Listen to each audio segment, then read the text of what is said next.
Labdien, mans vārds ir Gusts. Mani sauc Āris. Āris sāks ar nelielu ievadu. Jā, es sākšu nelielu ievadu. Droši vien tas galvenais message, kas te ir viscaur skanējis, kad laiks un apstākļi principā ir tas, kas ir baigi svarīgs, ja mums vajag kādu izglābt, vajag doties kādam palīgā un vēsts prāts. Un tad es vienkārši droši vien aicinātu arī visus, arī īstenībā tas, kas te bija minēts par kaut kādu kautrīgumu vai, teiksim, domāt tur ārpārtsklās kādu iesaistīšanu, tur būs ne pa tēmu vai kaut kā tur čakrēs, kā te nepateicu to vārdu, tad tas laikam būtu viss jāmat nost un jāmatās iekšā ar visiem iespējamiem resursiem, lai nav, teiksim, pēc tam bišķitiņu vēlāk jādomā, ka, vai tur vēl kaut kas, tur varēja vēl kaut ko tam līdzīgu. Tā kā, ja ir iespēja, tas ir jāizmanto katrs tāds, visiem vajag par to domāt, un katra kaut kāda mazākā iespēja, ko var darīt tad, kad ir kaut kāda šāiz, vai, teiksim, arī pašam, ka tu kaut kur dodies, vai, nezinu, brauc riteni kaut kādā, tur, var tās bišķi tālāk nekā paredzēts, ka tu pieliec var tās kaut kādu papildus atstrotāju vai kaut kā tam līdzīgi, jo, es, teiksim, tagad braucu tumšā laikā ar riteni, un bieži vien ir tā, teiksim, ka man arī nepamanu, es ir tā kā piesardzīgs un tā, bet, ka man tur nepamanu, un varbūt tās arī es tur pats nevaru pielikt atstrotāju klāt, tā kā tas message man pašam, tā kā. Bet anyway, vienkārši, tā kā, jāsāk pašiem ar sevi, un es aizrunājos bišķiņ tālāk, bet, ko es gribēju teikt, jā, kad tad laiks, apstākļi un pats sākums, ja, teiksim, ir kaut kāda nelaime notikusi, tas ir viss būtiskākais. Gustu. Jā, paldies, Āri. Es varbūt izstāstīšu, mēs piedalījāmies ar Āri un mēs pārstāvam iniciatīvas grupu, kas piedalījās Renāra meklēšanā. Un mēs esam izstrādājuši ieteikums sabiedrības mobilizācijai ārkārtas apstākļos tieši pazudušas personas meklēšanā. Un varbūt mēs iziesim nedaudz cauri pa punktiem, kāda ir bijusi tā mūsu pieredze un ko mēs vēlamies, teiksim, nodot arī citiem. Un tas varbūt nav tikai par to, ka ir pazudis cilvēks jūrā, bet arī to var izmantot jebkurās citās situācijās. Ja kāds radinieks ir pazudis mežā sēņojot vai ilgojot, šī informācija var noderēt kā papildus līdzeklis, kā mēs varam iesaistīt sabiedrību, radiniekus, paziņas, lai papildus glābšanas dienestiem veiktu teiksim, šo te papildus meklēšanu. Jā. Bet pirmie divi slaidi varbūt varētu būt par to, ka mēs gribam atgādināt, ka obligāti ir jālūdz palīdzību glābšanas dienestiem, ja ir pazudusi kāda persona un ir jāinformē glābšanas dienestus pa tālruni 112. Un, ja tas ir noticis jūrā, šis te pazušanas gadījums, tad ir jāinformē jūras meklēšanas un glābšanas koordinācijas centrs pa jauno tālruni, kā es sapratu, 115. Jā. Ļoti svarīga ir informācija, ko mēs paši sapratām, ko norādīt glābējiem, un tā pati svarīgākā informācija ir norādīt konkrētu pazušanas vietu, kurā vietā mēs atrodamies un kurš šis te cilvēks ir pazudis, kur mēs zvanam. Un tur mēs tiešām vēlreiz varam piekrist glābējiem, ka ir ļoti daudz iespējas šobrīd mobilajās ierīcēs uztaisīt screenshots vai vēl kaut ko un nosūtīt glābējiem, un tādā veidā glābēji var arī bez kaut kādām speciālām programmām, teiksim, redzēt, kurā vietā mēs atrodamies un kur ir jāsūt šī te palīdzība, un tas ir ļoti svarīgi. Tāpat mums ir jānorāda pazudušās personas izskats, apģērbs, ekipējums un citas svarīgas lietas, kas var palīdzēt glābējiem, teiksim, izvēlēties, kāda varētu būt meklēšanas darbi, taktika un tam līdzīgi. Tāpat mums ir jāuzzina no glābējiem kontaktpersonu, ar kuru mums sazināties, jo tā kā arī teica glābēji, ka sūtot kādu, teiksim, glābšanas brigādi, tur vienmēr būs kāds cilvēks, kurš atbildēs par šiem te glābšanas darbiem, un mums būtu svarīgi, teiksim, saprast, ar ko mums sazināties, droši vien, ka glābēji jau paši arī nodot šo te informāciju, bet ir svarīgi arī mums, teiksim, šo te uzzināt, jā. Un, ja ir, teiksim, pazudis cilvēks mežā, tur, teiksim, vai vēl kaut ko, tad mēs varam vēl papildus nosūtīt personas fotogrāfiju, un, kā jau es minēju, karti ar konkrēti iezīmētu vietu. Jā. Ko mēs gribētu pateikt pēc savas pieredzes, uzticēties glābējiem. Mēs visi esam ar savām lietām un ar savām featurām un baigi gudrie džeki un salasījušies visu kaut ko, bet tiešām mans ieteikums ir uzticēties glābējiem un tai glābēju informācijai, un saskaņā ar šo te informāciju, teiksim, mēs varam arī, teiksim, papildus nodrošināt šos te savus meklēšanas darbus, teiksim, ar brīvprātīgajiem. Vai ir nepieciešams iesniegt iesniegumu valsts policijā?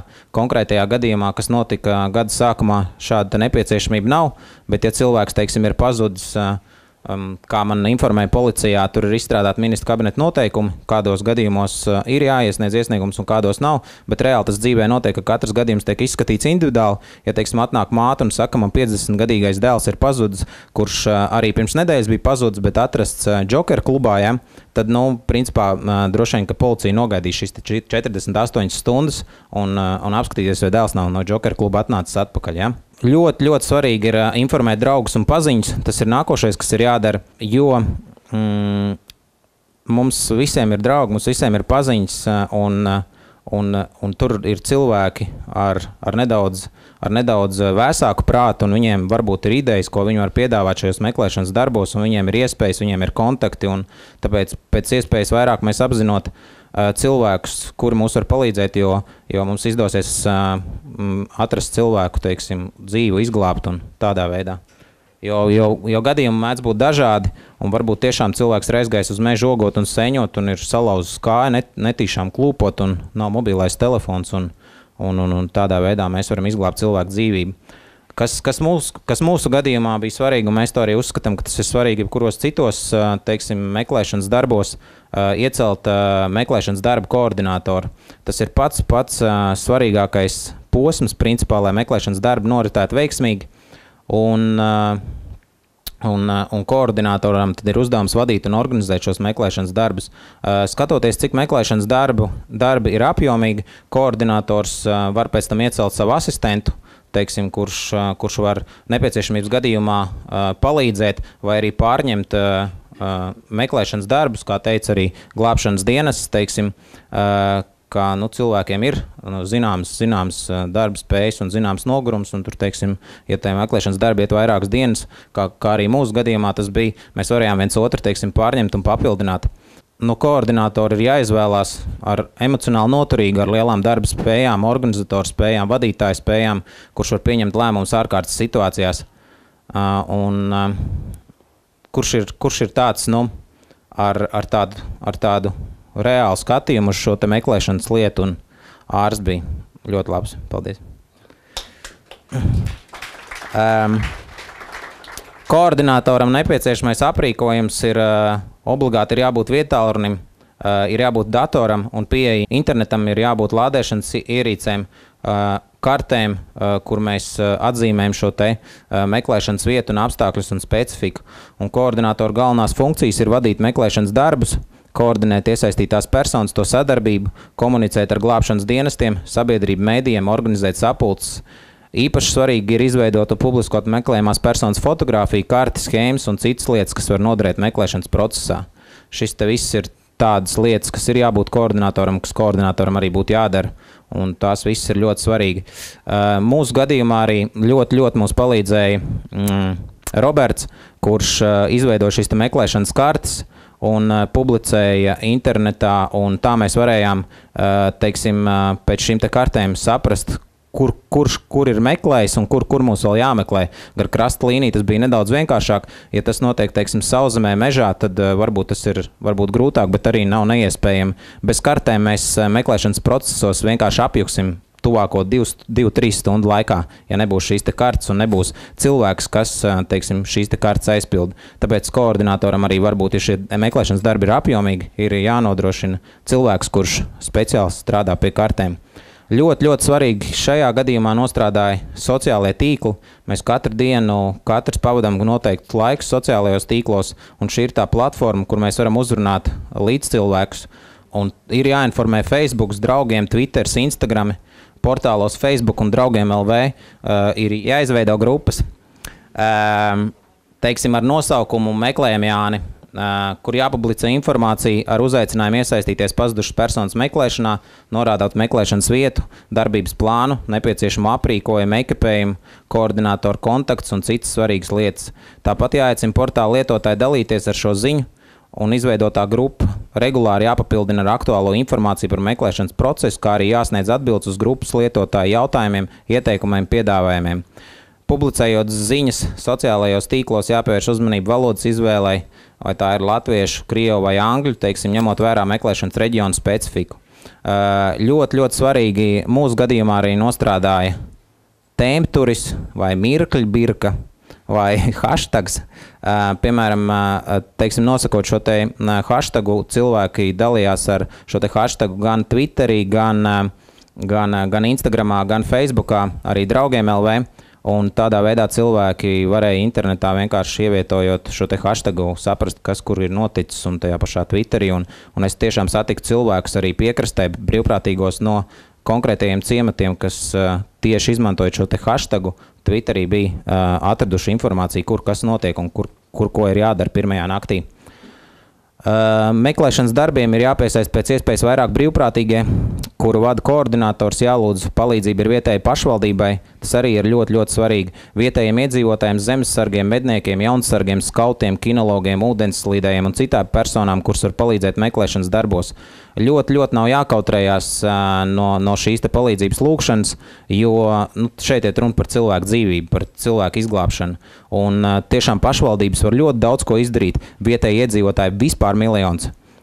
Jo mums ļoti, ļoti palīdzēja informācija no vietējiem iedzīvotājiem, kas dzīvo šajā piekrastes zonā, un viņi tiešām pārzina šos konkrētos rajonus un kur kas varētu būt, un tā bija ļoti, ļoti vērtīga informācija. Un, ja meklēšanas darbi ir apjomīgi, tad brīvprātīgos arī var sadalīt apakšgrupās, katrai grupai izvirzot savu atbildīgo. Mums tas arī netieši varbūt notika, jā. Kas ir ļoti svarīgi šajos visos meklēšanas procesos, kad jūsu drošība ir pirmajā vietā, meklētāja drošība. Liela uzmanība ir jāpievērš brīvprātīgo drošībai, meklēšana aizliegts doties vienatnē, jābūt pienācīgam ekipējumam, apģērbam, uzlādētiem mobiliem tālruņiem, lukturi, atstarojošās vestes un tam līdzīgi. Pēc nepieciešamības ir jāpiesaist speciālā tehnika, kas var palīdzēt meklēšanas darbos. Arī mēs to piesaistījām. Tie ir, teiksim, kvadricikli, ūdens motocikli, laivas, traktori, helikopteri, lidmašīnas un cita tehnika.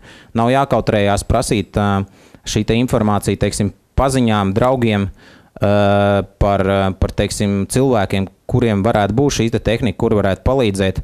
Nav problēmu, ja ir tālrunis, tad ir jāzvana, nezinu, ministru prezidentei un jāprasa, vai tev nav kvadricikls, piemēram, konkrētajā rajonā. Par vietējiem iedzīvotājiem un viņu priekšlikumiem es jau runāju, jā, tie ir tiešām ļoti svarīgi un jāņem vērā. Tāpat ir arī jāņem vērā brīvprātīgo ieteikumu, jo brīvprātīgi ir tie cilvēki, kas tieši no meklēšanas vietas koordinatoram var nodot šo te informāciju. Vai tur, nezinu, mežā paliek tumšs, vai tur sākās lietus, vai varbūt ir nākošajiem meklētājiem cits ekipējums vajadzīgs un tādā veidā, principā, iedzīvotājiem brīvprātīgie no konkrētas notikuma vietas var dot ļoti, ļoti labu informāciju. Un, kas ir arī ļoti, ļoti svarīgi, ir jāinformē mediji, ir koordinatoram jāsagatavo šī preses relīze, informācijas apkopojums un jānosūta pirmkārt uz galvenajām ziņu aģentūrām LET un BNS par pazudušo personu, tās meklēšanu, un tad, teiksim, visiem pārējiem medijiem ir noslēgta līguma ar LETu vai BNS par šo te informācijas pieejamību, un tad jau mediji, teiksim, arī ļoti, ļoti labi iesaistījās un palīdzēja mums ar informāciju, tāpēc arī mums bija iespēja, teiksim, pateicoties arī medijiem, norganizēt tik lielu skaitu brīvprātīgo, kas varēja piedalīties un palīdzēt šajos meklēšanas darbos. Tas arī viss. Paldies. Sargiet sev. Varbūt ir kādi jautājumi par šo? Jautājums, vai varbūt tās, kas būtu jāuzsver, kas ir pirmais, kaut kas notiek ar manu draugu. Vispirms es zvanu glābējiem, vai vispirms es mēģinu kaut ko pats darīt? Nē, pirmais ir glābēji, viennozīmīgi glābējām. Pirmais nekad nav glābēji ir pirmā vietā.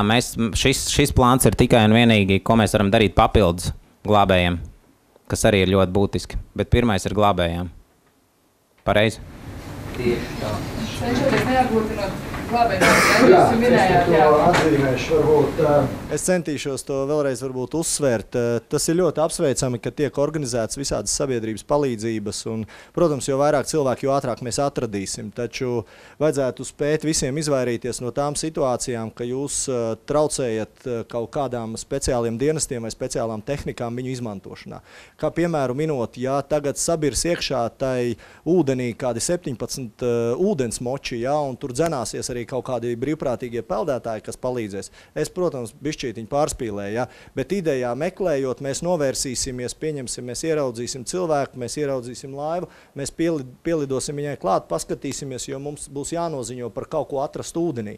Mēs pielidosim klāt, varbūt tādā veidā kavējot, teiksim, īstā cietušā atrašanu. Te jābūt tādai diezgan saprātīgai balansam, ja? Arī mežā, ja mēs sadzīsim meklējot sēņotāju 60 jāņus iekšā, ja? Un visi tagad nākot ar izmisīgām acīm skatīsies uz, pieņemsim, uz helikopteru vai metīsies palīdzēt ugunsdzēsējiem vai teiksim, nu, jebkuram dienestam, ja? Un viens aicinās, es viņu redzēju tur, otrs aicinās viņu tur. Tā kā pie tā būtu jāpievērš uzmanību, lai neapgrūtinātu to dienestu. Jā, tāpēc mēs arī sākumā teicām, ka ir jāuzticās glābšanas dienestiem, un tas arī nozīmē, ka sadarbībā ar glābšanas dienestiem ir jāveic šie te darbi, ir ļoti jāuzklausa, jo tur tiešām cilvēkiem ir 20, 25 gadu, pat vairāk pieredze, un tur tiešām ļoti, ļoti labas lietas var pateikt, kā labāk rīkoties vienā vai otrā situācijā.